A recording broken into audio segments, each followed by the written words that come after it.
మనమందరం శ్రీశైలంలో వృద్ధ మల్లికార్జున స్వామిని దర్శించుకుంటూ ఉంటాం.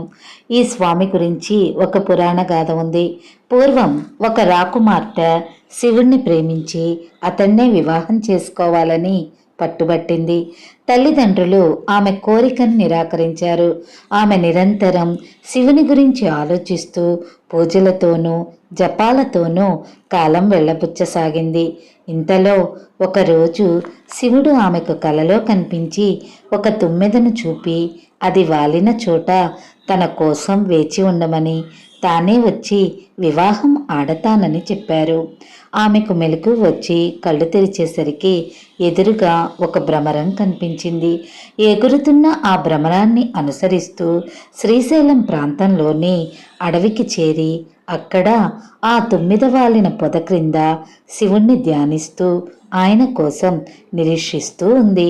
ఆ అడవిలోని చెంచులు ఆమెను చూచి ప్రతిరోజు పాలు పండ్లు మొదలైనవి ఆమెకు ఆహారంగా ఇస్తూ ఉండేవారు.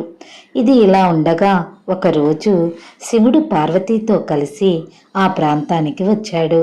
పార్వతికి ఆ రాకుమార్తెను చూపించి ఆమె తనను వివాహం చేసుకోబోతున్నదని చెప్పాడు.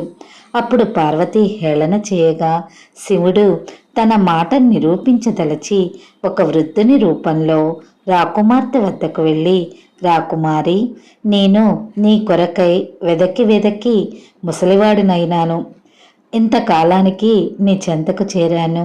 నా ముసలి రూపమును లెక్క చేయకుండా నీవు నన్ను వివాహమాడెదవా అని అడిగాడు. అందుకు ఆ రాకుమార్తె సమ్మతించి శివుడిని వివాహం చేసుకుంది. చెంచులు పరమశివుడి కొరకు విందు ఏర్పాటు చేయగా మద్యమాంసాలతో కూడిన ఆ విందుకి పరమశివుడు అంగీకరించలేదు. రాకుమార్తె ఎంతగానో నచ్చ చెప్పింది.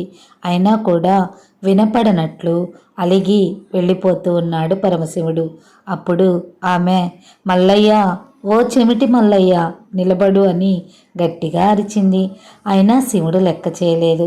అప్పుడు రాకుమార్తె, లింగరూపి అయి ఉన్న నిన్ను వివాహమాడాలని అనుకోవటం నాదే తప్పు, అక్కడే లింగంగా మారిపో అని శపించింది. వృద్ధుడైన శివుడు అదే రూపంలో లింగంగా ఆ ప్రదేశంలోనే మారిపోయాడు. ఈ విషయాన్ని గమనించిన పార్వతి రాకుమార్తెను చూసి, నీవు భ్రమరంగా మారిపోవుదువుగాక అని శపించింది.